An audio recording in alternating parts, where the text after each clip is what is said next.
This is Carl at National RV Detroit. I'm going to walk you through this 2010 Rockwood Windjammer Model 3006W.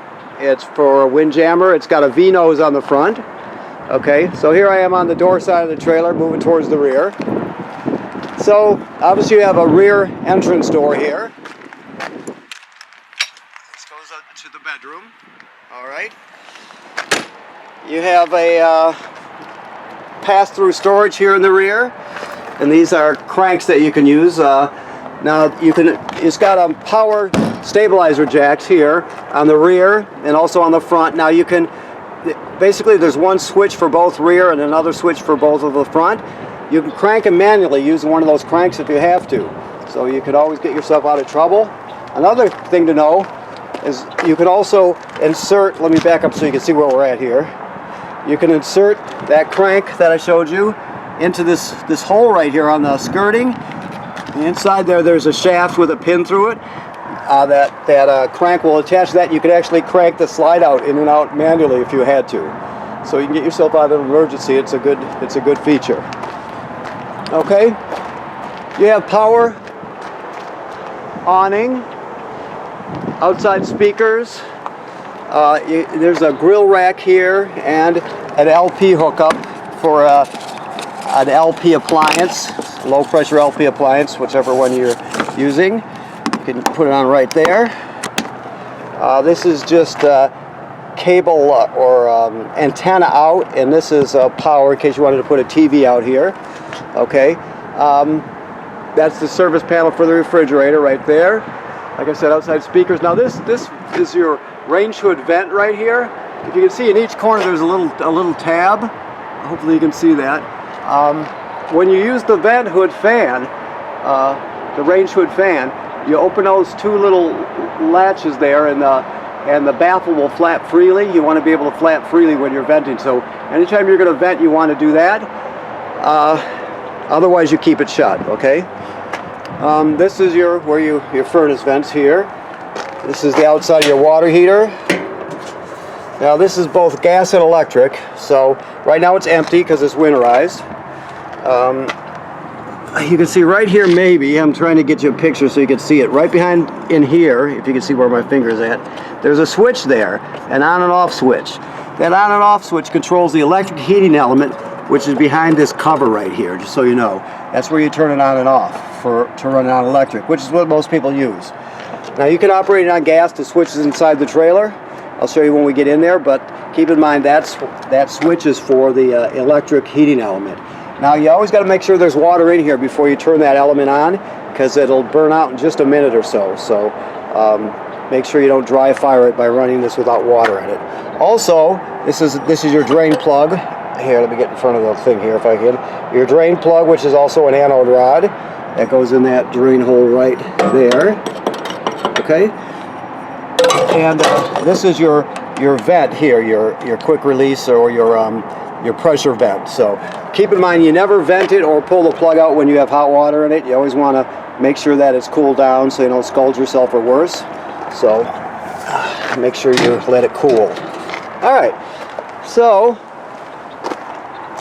this is obviously the switch for your front stabilizers here.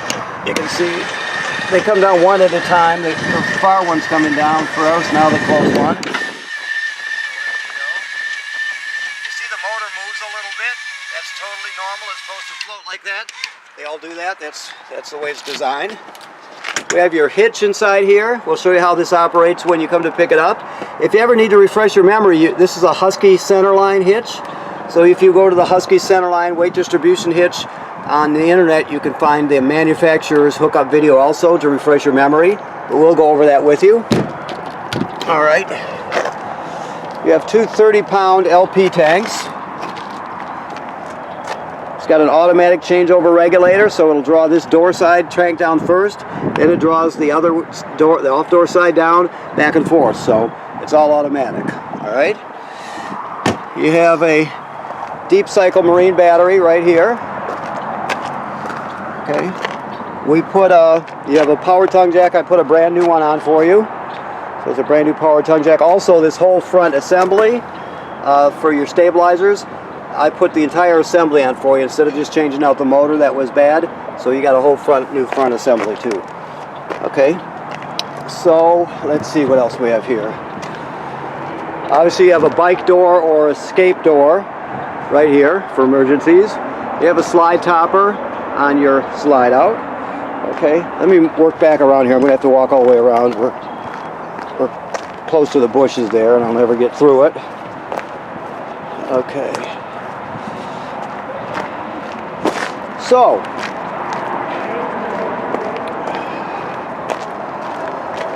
you have an outside shower right here. Okay.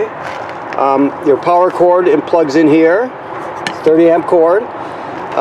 City water connection. That's where you're typically going to get your water from. You just hook the hose on here and you're ready to go.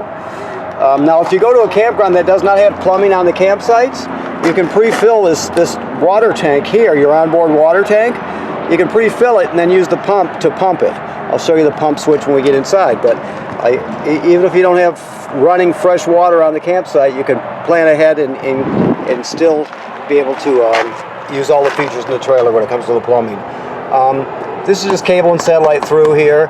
This is your flush, a Santa flush or a black tank flush. So you can see you're going to hook your dump hose right on here, right? And then you have the black tank valve here and the gray tank valve there, or actually the opposite. This is the black tank valve here, and this is the gray. So the black tank valve is toilet water and waste. So you dump that one first, right? Then after it dumps, you dump the gray tank water second, just because it's sink and shower water. It's cleaner, dirty water than the black water, so it washes out the hose. But if you leave the black water valve open, you can put your hose at the dump station on here, turn it on, and it'll spray out the inside of your tank. That's the black tank flush, so that's a good thing to do. It keeps your sensors clean. It's just all around a good thing, all right? You have more storage here. I think your power cord's probably in here right now. Well, I guess not. I'll look up front. If it's not here in here, it's still sitting back at the shop. I'll find out one way or the other for you. Okay, you have a ladder here, so you can go up and inspect your roof. You want to inspect the roof like every 90 days or so. That's very important when you own a trailer to inspect the roof. You look for cracking or separation at the seals. Any place you see, seal it from the factory. You know, pay attention to corner areas, skylights, that sort of thing. But it's important to inspect your roof regularly. That's when it comes to maintenance, that's the most important thing as far as I'm concerned. So, okay, let me look up here again. Okay. All right. So here we are inside.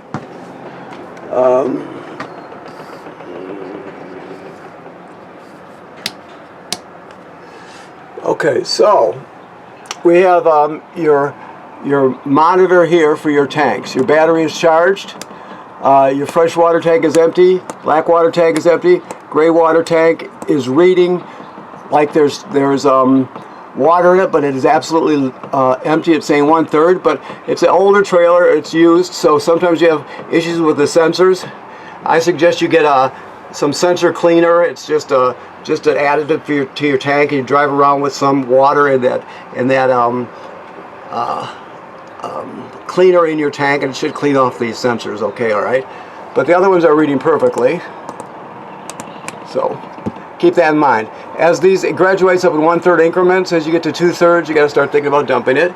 That's important. Okay.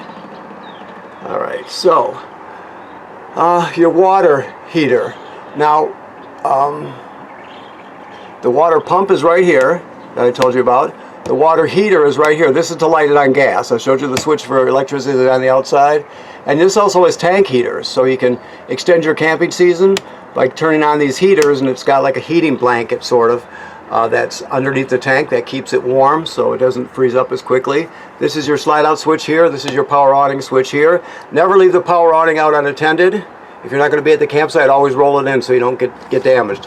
These are all lights here. Okay. All right. So you have a radio, and it looks like it's got a disc player in it. Let me see what features we have here. Just a basic radio, AM, FM radio with a disc player. So it has 3 speaker zones. A is this room here, B would be the bedroom, and C is the outside speakers, okay? And a TV mount here for a TV. This has, I guess it would be 5.1, I think. There's probably a subwoofer behind this panel here. So anytime you see a panel or a door that has hinges on both sides, just take off the hinge on the side that's just has one hinge, and you'll see that there's sometimes electricity or plumbing, but in this case it's a woofer, I'm sure. Okay. All right, so your microwave works like any other microwave. I told you about the range hood and the outside vent. Make sure you open it up so the baffle flaps freely when you're operating it. You spark. I'm not sure if the gas is on here. Let's see here. You spark it. Looks like it's shut off. No, it's on. You spark it to light it, as you can see. So this is the sparker here. You turn it clockwise to light it, like so. You got your 3 burners, and then you have an oven knob. The oven knob is a little bit different. Looks like this oven's never been used, but that's typical. You see that all the time. All the way at the back there is a pilot light. Okay, so what you have to have is a grill lighter with a long neck on it, right? Then you'll come up here and you go to pilot, and then you depress it like that. You keep it depressed, keep holding it in, and then you light the pilot light with your lighter back there. As soon as it lights, you continue to hold it in, depressed, for another 10 seconds, 15 seconds to heat it up. Then you go to operating temperature. So it'll cycle like an oven does, but once you shut it off, obviously the flame goes out, but so does the pilot light. So you have to relight the pilot light each time you use the oven. Okay. Your refrigerator is a gas absorption Dometic refrigerator. That means it works on 110 AC or LP gas. So you got your on and off switch here. You have auto, which means electric. The reason they call it electric because it automatically seeks out 110 AC, and if it can't find it, it'll automatically switch over to gas automatically. So if you have like a power outage in the middle of the day or the middle of the night, it'll automatically switch from electric to gas so you don't spoil the food. Okay. You can also dedicate it to gas by going like that. And you can pull it down the road on gas if you choose to, but generally speaking, you're going to have it on auto just like that. Okay. Now, the thing to know about this, let me turn on the light here, is this thing is called a thermistor. It's just, let me pull it out, it's this piece right here. I'll have to set the camera down so I can show you here, but basically, this is how you set the temperature. Let me set the, hopefully I can get a picture of this by setting the camera down there so I can sort of see it. This fits inside here, if you can see that. Then it clips onto here, and then this fin right here. Then you push it up as high as it goes. Here, so let me get the camera and show you. So basically I've pushed it way up. As you can see from the sticker, it says the higher you go with it, the cooler it gets, the lower the warmer. So you want it up as high as you can get so it's cool as it can be in this refrigerator. You almost always leave it like that. Sometimes if it's cold outside, you'll have to back it off. But generally speaking, you're going to have it up all the way. All right. Now the door is broke on your power converter. You probably just use some Velcro. That's what I would do. Stick on Velcro and use it that way. What this is a power converter. So it takes 110 AC, which is this side here with regular household circuit breakers, and everything's labeled. Then it converts to 110 AC over to 12 volt DC on this side. You see you got regular automotive type 12 volt fuses, and they're labeled. So this is the power converter. So it converts AC to DC power. Everything in this trailer that can run on DC power does. Some things have to be AC, like the air conditioner or the microwave, things like that, but all the fans and motors and lights and things run on DC power. So this is where the power is converted.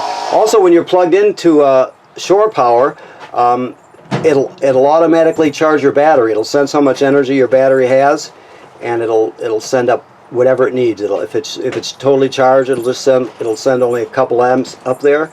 If it's really low, it'll send 20 or whatever it needs. So It's a battery tender also. This is your carbon dioxide LP gas detector. So let me set it off for you. Okay. Let me make sure before I tell you exactly which one it is. I want to read it to make sure. Yeah, so this is propane. Okay, so forget what I said about the carbon dioxide. You'll have an extra one on the ceiling somewhere. So this just does LP gas, so it should always be green like it is. And it detects if you have a leak or leave a burner on or something, it'll let you know. So if you hear it go off, take everybody outside, shut the gas off at the front, and figure out what's going on, okay? All right, so let me look around here for a second. Okay. Well, while I'm up here, I can show you. This is your antenna right here, right there. So you can crank it up and down, right? Up and down, right? You can also spin it if you want to. You can spin the antenna around to fine-tune it. But when you bring it back down, always line up these two markers here so it sits in the correct position on the roof. While we're in the bunk room, you have a table. That table hangs on the outside. If you can see, it's right in there. It hangs on the outside of the trailer on the grill rail. You can hook up a TV here, obviously. And you got 4 bunks, which is a lot of room. That's good. All right, so your couch is a Jackknife, so a Jackknife's flat, turns into a bed. The table, you can fold the legs down and put the table on these cleats here. Go all the way around right here, like that. And then you fill in the space with the cushions, and that turns it into another bed. You always want to travel with this table in the down position. If you don't, it tends to want to bounce around and it could break a window or anything if you hit a wild enough bump. So travel with it in the down position. Okay.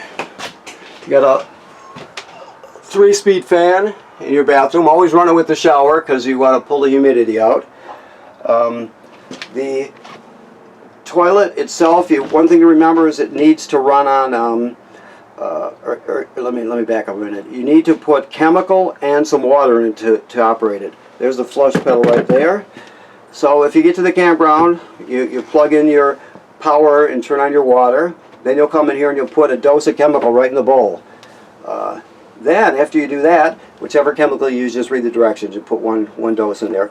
Then you'll step on the pedal, and because there's water hooked up, water will come swirling out. It'll wash the chemical into the grate or the black tank, and you want to stand on the pedal until about a gallon or so of water goes into the tank.